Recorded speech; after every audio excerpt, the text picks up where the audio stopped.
Good morning students. आज हम लोग पढ़ेंगे रीड लेवल 1 और 2 का ज्योग्राफी, भूगोल। इसके बारे में हम लोग आज पढ़ेंगे राजस्थान के सामान्य परिचय।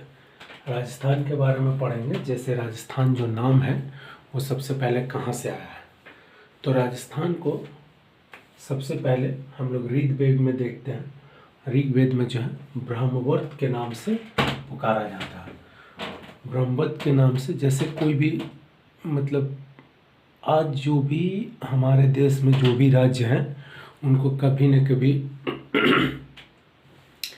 जैसे कोई न कोई नाम से पुकारा जाता था। जैसे बिहार को मगध नाम से पुकारा जाता था, तो उसी तरह राजस्थान को ऋग्वेद में ब्रह्मवर्त कहा गया। और रामायण में इसे, रामायण जो वाल्मीकि द्वारा लिखा गया, उसमें मरुकंतार कहा गया। इसके अलावा भी राजस्थान को हम मरु प्रदेश, मरुवार भी कह सकते हैं। इसके बाद जो सिरोही के बसंतगढ़ शिलालेख है, सिरोही में बसंतगढ़ शिलालेख है, उसमें राजस्थानादित्य का नाम का उल्लेख मिलता है। यानी कि राजस्थानादित्य कहा गया, लेकिन किसे कहा गया?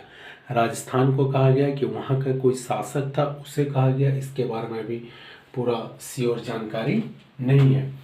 मोहनयात नैन्सी विख्यात, मोहनयात नैन्सी एक लेखक थे जिन्होंने जो है राजस्थान शब्द का प्रयोग किया सबसे पहले। लेकिन राजस्थान शब्द का इन्होंने भी प्रयोग जो है वहाँ के रहने वाले शासकों के बारे में किया है, ऐसा माना जाता है। राज रूपक में भी वहाँ के रहने वाले शासकों के बारे में राजस्थान नाम का उल्लेख किया गया है कि राजस्थान खुद कोई भूभाग है, कोई भूमि है, उसके बारे में किया गया। इसके बारे में सटीक जानकारी नहीं प्राप्त होती। उसके बाद एक अंग्रेज आए, जॉर्ज थॉमस। इन्होंने सबसे पहले राजस्थान राज्य को राजपूताना नाम से संबोधित किया। उसके बाद कर्नल जेम्स टॉड आए, इन्होंने राजस्थान नाम का जो है उल्लेख किया। सबसे पहले इन्होंने ही राजस्थान नाम रखा। 25 मार्च 1948 को जब राजस्थान अलग अलग राज्यों का जब एकीकरण हो रहा था, तो राजस्थान जो है नाम रखा गया। लेकिन 26 जनवरी 1950 को इसको संवैधानिक मान्यता दी गई। यानी हमारे भारत के राज्यों में से एक राज्य जो है राजस्थान रखा गया। और इसके अब स्थिति के बारे में आता है, तो अक्षांशीय स्थिति से देखेंगे कि ये उत्तरी गोलार्ध में।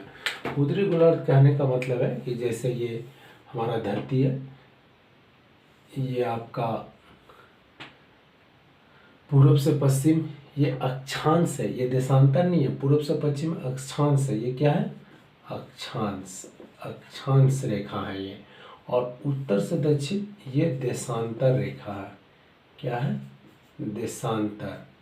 तो पूर्व से पश्चिम अगर हम लोग खींचते हैं, जैसे ये पश्चिम हो गया और ये पूरब हो गया, तो पूरब से पश्चिम जब खींचते हैं तो ये ऊपर का भाग उत्तरी गोलार्ध और नीचे का भाग दक्षिणी गोलार्ध आता है। तो ये हुआ उत्तरी गोलार्ध।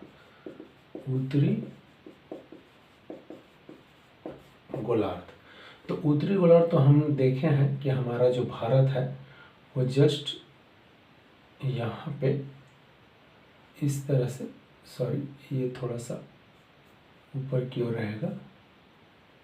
हमारा भारत करीब करीब इस स्थिति में हमारा भारत, और हमारा जो राजस्थान है वो यहाँ पर है। तो पूरा भारत ही जो है हमारा जो है उत्तरी गोलार्ध में है।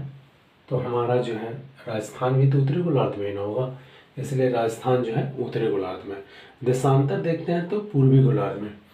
देशांतर जो है हमारा, ये पश्चिमी गोलार्ध है और ये पूर्वी गोलार्ध। ये इधर आधा पश्चिमी गोलार्ध, ये आधा इधर पूर्वी गोलार्ध। तो हमारा भारत खुद जो है पूर्वी गोलार्ध में है, तो राजस्थान भी पूर्वी गोलार्ध में ही होगा। ग्लोब में स्थिति के अनुसार देखते हैं तो उत्तर पूर्व में है।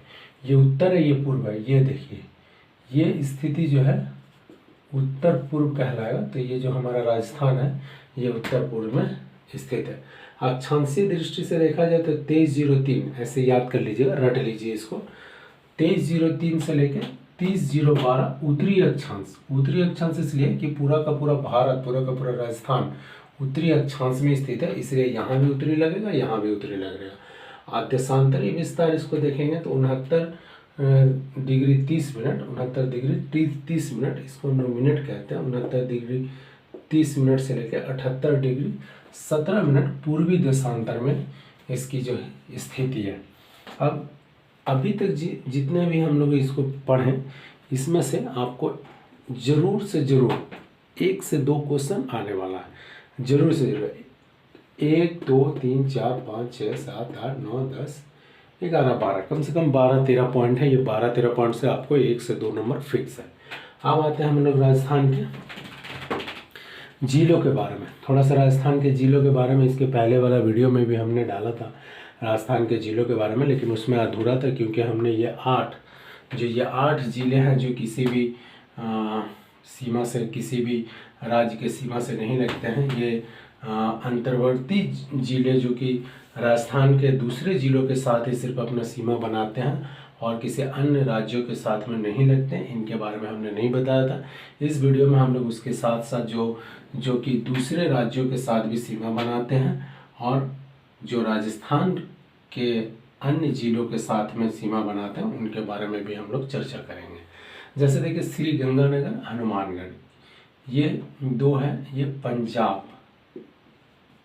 पंजाब के साथ सीमा बनाते हैं, श्री गंगानगर, हनुमानगढ़। उसके बाद आता है चूरू, झुंझुनू, सीकर। चूरू, झुंझुनू, सीकर, चूरू, झुंझुनू, सीकर।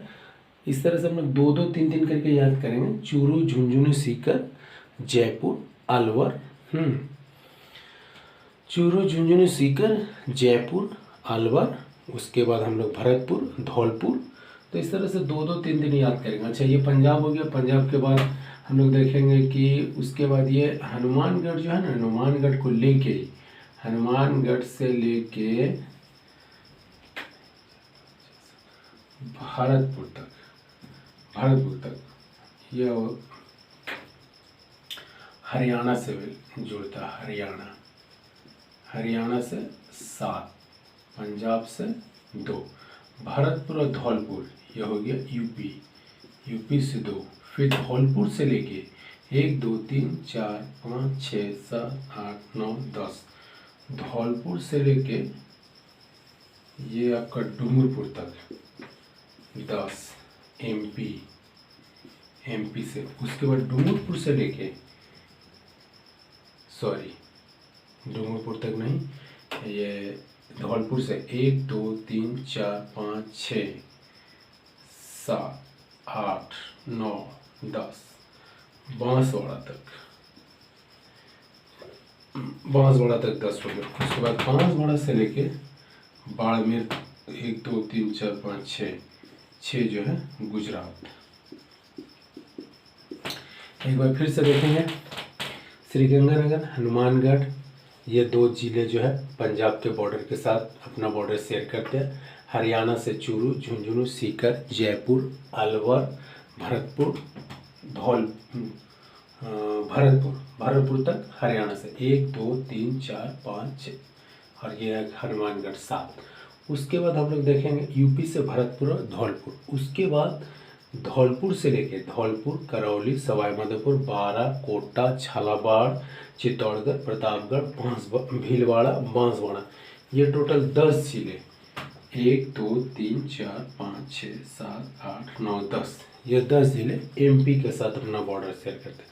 उसके बाद जो बाकी जो 6 जिले बच गए आपका, जिसमें आ जाएगा डूंगरपुर, उदयपुर, सिरोही, जालौर और बाड़मेर, ये जो 6 जिले आगे ये आपके गुजरात के साथ सीमा साझा करते हैं, यानी कि सीमा शेयर करते हैं। लेकिन बाद बाकी ये जो 2 जिले जो कि किनारे में साइड में है, ये सब बॉर्डर में लगे हुए हैं। तो बाकी ये जो 2 जिले हैं, ये 2 जिले ऐसे जिले जो केवल पाकिस्तान के साथ शेयर करते हैं, केवल पाकिस्तान। लेकिन अगर ऐसे देखा जाए तो अंतर्राष्ट्रीय सीमा ये 4 करते हैं, ये 4, श्री गंगानगर, बीकानेर, जैसलमेर, बाड़मेर, 4 जिले अंतर्राष्ट्रीय हैं। किसके साथ?